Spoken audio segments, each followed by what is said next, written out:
Good morning once again. Hope you put your clocks back. This is more or less dates when I actually took this video. Yeah, I'm still sorting the phones out upstairs, and I came across this one. I may have shown it many years ago, not sure, but it's a rather interesting phone. It's a Galion by North Electric, not Northern Electric. This is North Electric. They were based in Ohio, in a town, funnily enough, called Galion. This is what the model's called. The one we're looking at now, it's a straight line ringer. There is something funny about this ringer. I think it was probably used as a party line, but I'm not 100% certain. I'll show you the ringer coils when I have a look inside. But that is the phone. Before I start, let me mention that this is Sunday, so don't forget to have a look at Andy's shed. It's always worth his. Where if you've got any comments, you can enter them, and it is good. It's good entertainment, and a lot of knowledge is shown there by Andy, and of course his listeners or viewers, should I say? Well, they're both viewers and listeners. Unfortunately, it's only one way. I wish it was linked by video, but obviously it's not. So yeah, recommend that. I think it will start tonight a bit later. He normally starts at 6:30 in the evening, but I think he might be a bit later tonight. Anyway, that's the plug for Andy's shed, which is well worth having a look at and joining.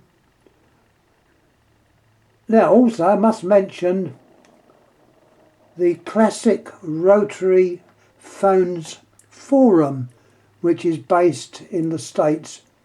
Now they are very, very good to give information on various phones, not necessarily American phones, but English phones, Japanese phones, you name it, and they invariably will cover it. So in any information needed there, they're worth looking up.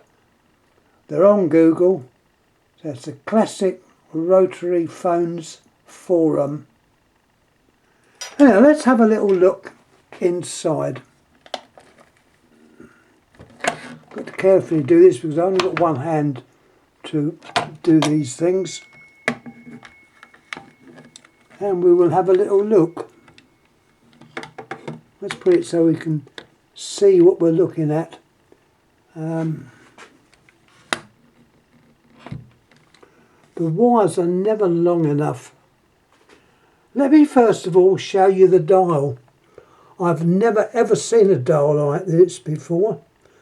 So presumably this is probably a North Electric manufactured dial.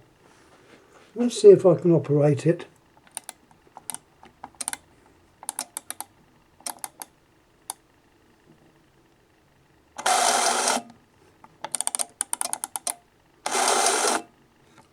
The off normals are those springs, and the pole springs are there. It is quite, I suppose, very basic, but once again, it does the job. It's a metal dial, which is nice to see. The springs are nice and clear, so they can be gently oiled up to prevent rusting, although this one's in perfect condition. So that's your dial. It's got, how many wires we've got going? There's been always a bit of controversy about the amount of wires that go to these dials.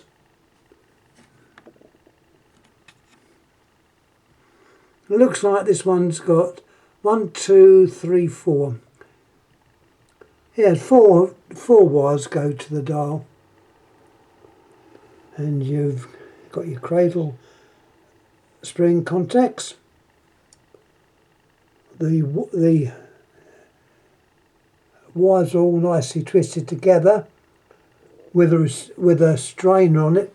You've got a metal loop strainer there, and another strainer on the actual chassis.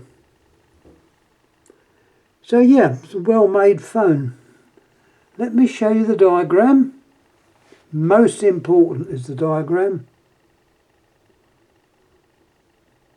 That's complete. Let's show it broken down a bit so I can pick it up a bit closer.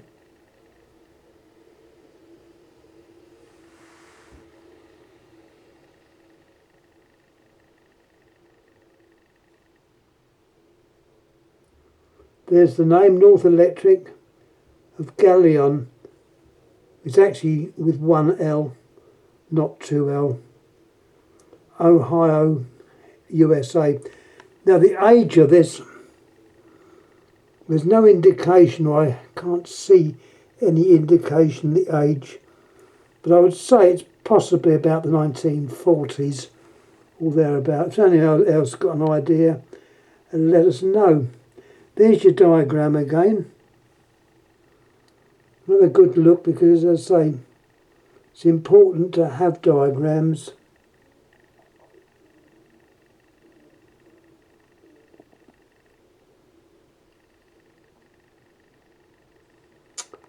Right, there's the thing. Now, let me show you the ring or the bell.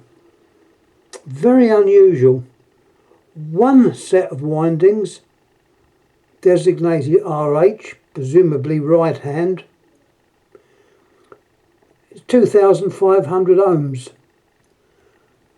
Looking at the other coil, LH, left hand, 500. So immediately you've got something a little bit different. You've got N up there, I don't know what that's for. But there's your ringer. It's nice. It's a nice shaped ringer actually. You've got bells of two tones.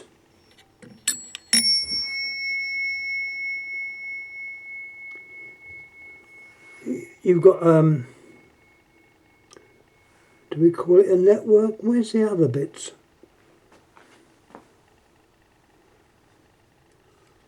I see we have an induction coil, but what I can't see, and it's probably facing me straight away, which yeah, it probably is.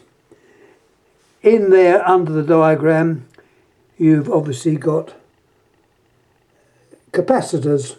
So you've got an induction, anti-side tone induction coil, which is very similar in a way to what the Americans use on their phones, called a network.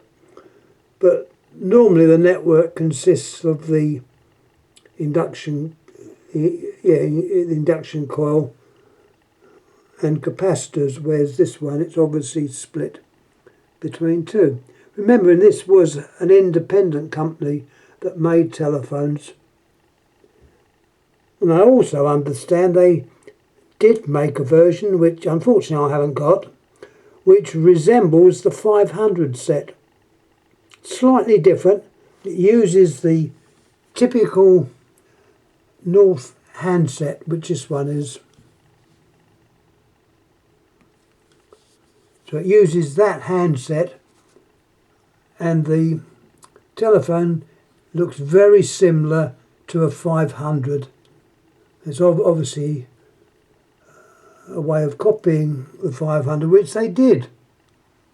And the 500 came out, the independent companies, when I say independent, they weren't under Bell or Western Electric or Northern Electric in Canada, did make their own versions which were very similar to the 500. not this one. This is probably earlier, and it's the well, it's rather unusual because I don't think I've ever made this one ring. Okay, I haven't checked through the diagram. Perhaps I should, but it's definitely, it says straight line ringer. Oh, hold on, is that a date in there? I can see something. Could that be a date? 10/49.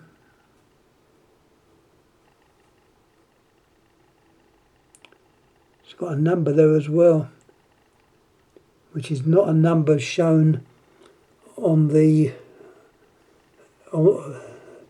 forum. So still don't know what number this is. I keep looking, but I can't see. Anyhow, so it's possible that is the date, 49, which sounds reasonable. Anyhow, the inserts, I won't take them out. The actual components are very, very similar to the ones found in the 500. Very similar. I won't take them out. Anyway, let's have a look at the front. Turn him over.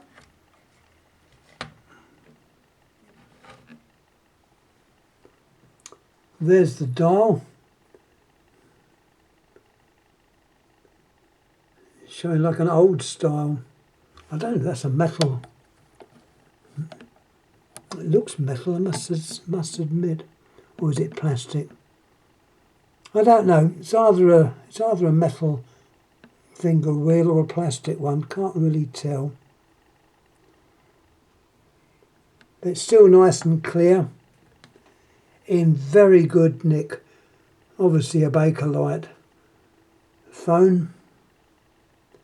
So once again, care in moving it about. Also, let me show you the back. There's the typical reverse side. It's nice to have these unbroken. These little windows, if you like, sometimes get broken. This one is in pristine condition, not broken, and you've got a holding handle or handle to hold the phone up. You've got your little mouse hole there, and I think it's got, no, it looks like that is the only one.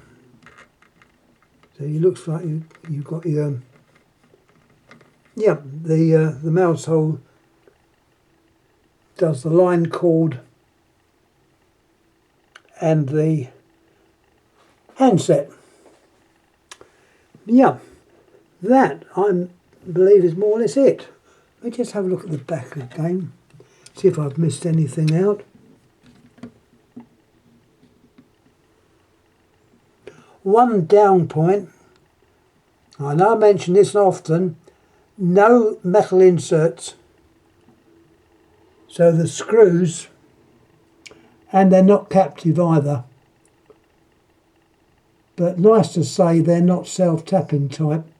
So obviously take care in replacing them not too tight. There's your dial again. I quite like that dial.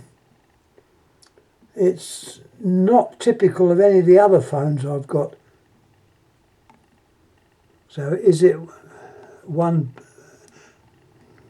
made by North? I would think it probably is. Nothing on it. Oh yes, there is. 354. That could be the year again. 354. In which case, has it been changed? I believe they use several makes of dial, but this one is a little bit special. It's certainly a new one to me. Anyhow, yeah, that's it. And once again, take care of the Bakelite case. Remember, Bakelite is very, very brittle. And I keep seeing other numbers here. This is also on the case, 1052, so it's possible that this phone was probably made between 43, was that 45? So either 45 or 43 and 52. So here's me saying there's no dates on it. Well, I've already found a load of dates. Anyhow, I'm going to shut up now. As I say, this is Sunday, so try not to miss Andy's shed. I think it's scheduled to be on at about 7 tonight, but I'll be prepared in case it starts earlier. Just don't know, but it's always interesting. He talks about numerous things, interesting bits. He goes to the old steam fairs a lot.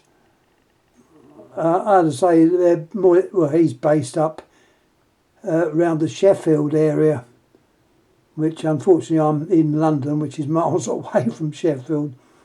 But what he has to say is normally quite interesting, and you learn a lot. He talks about the Crouch Museum, that's the tramway museum. I visited that many years ago, if I remember. I also remember visiting some tram museums in Portugal, and they were interesting as well. Anyhow, I deviate off of the subject. I'm not going to do that. So, anyhow, there's your phone. The Galion by North, not Northern, it's North. So it's North Electric, Ohio, USA, and Galion, with one L, not two L's, is the town in Ohio. And I put a date of about 1940s. That was before I found the dates inside, so you take your money and take your choice. I've also got a couple of numbers here which came off of the Classic Rotary Phones Forum, 6146 and 7H6, but I can't see these numbers on my particular set. Anyhow, it's interesting. Once again, thanks for watching. I'm going to pop this up on YouTube. Yeah, I've still got several more phones to put up. And of course I might put some that I put up a long time ago up. But plenty of bulbs, lamps, barometers, God, you name it. It's like a junk shop here with all the stuff. Well, I say junk shop. Perhaps antique shop. Well, antiques are 100 years old. I'm nearly 100, no, not quite 100, nearly 80. Anyhow, thanks for watching and putting up with my rambles or ramblings. Thanks again. Thank you.